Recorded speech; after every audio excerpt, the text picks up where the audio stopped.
રાજકોટથી સમાચાર જામકંડોરણાના દૂધીવદર નજીક ફોફર ડેમમાંથી પાણી છોડાયું। ખેડૂતોની માંગને લઈને આગોતરા વાવેતર માટે કેનાલમાં પાણી છોડાયું। કેનાલમાં પાણી છોડાતા 10 ગામના ખેડૂતોને ફાયદો થશે।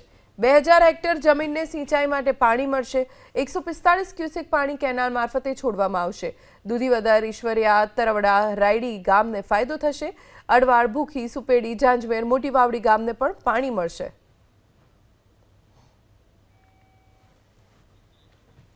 2000 હેક્ટર જમીનને સિંચાઈ માટે પાણી મળશે, જેનાથી સીધો ફાયદો ધરતીપુત્રોને થવાનો છે। 145 ક્યુસેક પાણી કેનાલ મારફતે છોડવામાં આવશે। ખેડૂતોએ ઘણા સમયથી માંગ કરી રહ્યા હતા પાણી છોડવા માટે। આખરે ખેડૂતોની માંગને સ્વીકારાઈ અને 145 ક્યુસેક પાણી છોડાતા આસપાસના લગભગ 10 જેટલા ગામના ખેડૂતોને ફાયદો થવાનો છે।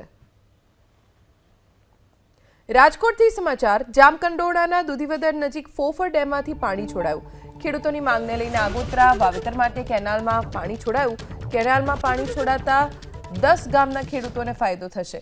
2000 હેક્ટર જમીનને સિંચાઈ માટે પાણી મળશે। 145 ક્યુસેક પાણી કેનાલ મારફતે છોડવામાં આવશે। દૂધીવદર, ઈશ્વરિયા, તરવડા, રાયડી ગામને ફાયદો થશે।